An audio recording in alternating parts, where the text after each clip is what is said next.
lang. Yun lang yung mga battery, yung mga basic na dyan. Kung hindi nyo alam yung history ng battery niya, palit na rin kayo. At least yan kapag, kumbaga, yung maintenance na nakaano sa inyo, alam nyo na from dun sa inyo. So yan, bagong PMS. Next ulit yan, 6 months na or 5,000.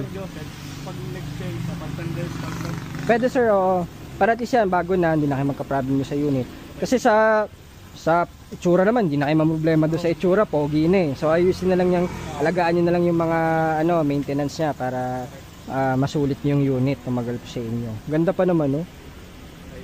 Oo. Maganda pa yung tunog ng engine. Yung mga ganun talaga kapag sir, yung alaga nung owner yung kotse, alagaan din kayo niyan, di ba? Kita naman nun, napaka-pogi, oh. Ganda. Naka side steppers pa. Oo. Nagpa-pogi dyan yung gulong. Bumagay kasi yung setup niya, ang ganda. Sama namin kayo sa video, sir. Bira kasi kami magkaroon ng mga unit na yung mga ganyan na setup. Kaya para makita din nila kung paano yung setup. Oo. Kaya iba, gusto namin, fini-feature namin. Pogi eh. Katulad nung yung Ford na kulay blue, yung may yung dati sir, yung sa Davao. Davao yung galing Baguio. Opo. Ay, 5,000 1 month? 1 month, 5,000 na agad. Grabe, sabi ko, anong ginagawa? Ano kasi yun sir, parang, ewan ko, halos every week ata or every day, bumabiyahe yun. Nung pagkabili pa lang nila, nag-Baguio agad sila eh. Tapos, babiyahe ata silang Davao. Hindi ko alam kung nakauwi na, or basta this month doon sila magpapasko sa Davao. Nagpa-PM sila dito na nakaraan. Sila sir, oo. Ayun, biyahe lang silang biyahe. Lagi nakasama yung aso nila. O yung kit nilang doggy. Maganda rin yung setup. Marami yung mabibiling kasi accessories sa mga ganito eh. Yung iba naman sa Fiesta yung parang ST look. Sabi ko sa kanya. Oo.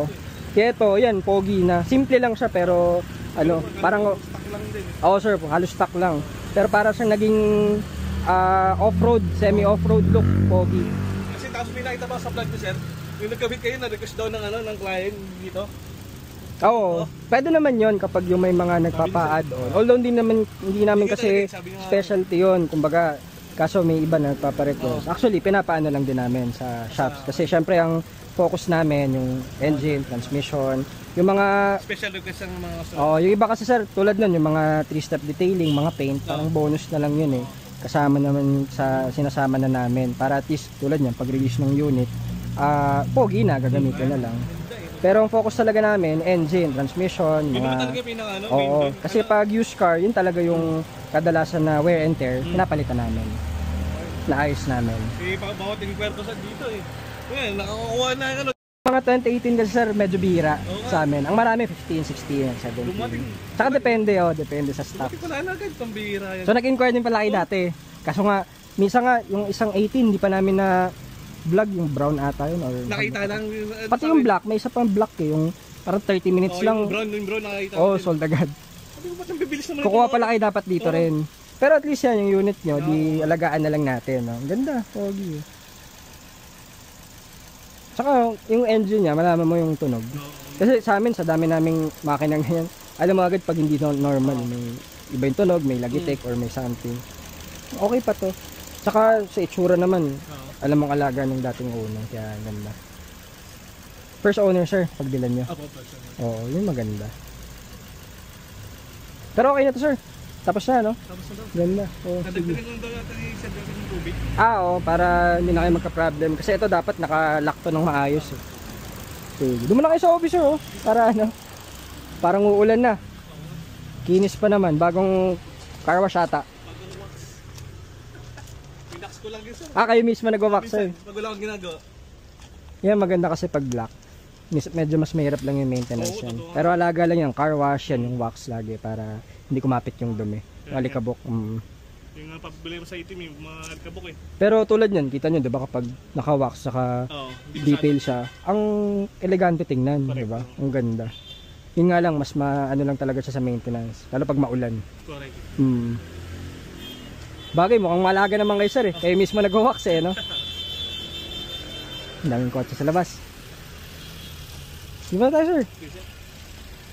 Ang ganda ng unit na nakuha nyo. At least maayos. So, tulad yan, may mga unit talaga na alaga ng previous owner. So, swerte nyo dito sa unit, naka formado na. PMS pa lang pinapagawa nyo? Apo, PMS. Wala pa. Ganda, maganda. Kayo na nagpa-wax yan o? Ako na nag-wax. Pinaano nyo na, parang detail nyo na, kayo na nag-wax. Pogi oh, parang off-road look. Oo, totoo nga po. Feature namin sa page na sir ha. Oh, Ganda eh. Kaya nga gusto ko nga rin ano eh. Ganda oh. Oo. Tapos na yung PMS. Ayan oh, ganda oh. Naka-paint. Eto sir, kayo nagpa-paint? Di na. Ganyan na. Oh. Talagang binihis siya ng previous owner. So yung mga ganyan, pag-alaga ng dating owner, yun, kita nyo, pogi oh. Naka-spoiler pa pala oh, roof rack. Para siya, yan, off-road look. Ganda. So si sir, syempre, nabili na to. Kailan yung nabili sir? 3 months ago, no? O di yan. Lagang na to. Lagang GTA sa PMS. Sir, thank you salamat sa tiwala. Kahit di nabili na sir dito, ang ganda nung nakuha niyang unit. So alagaan natin yung unit na sir. Yan po, GTA Cars. Ganito.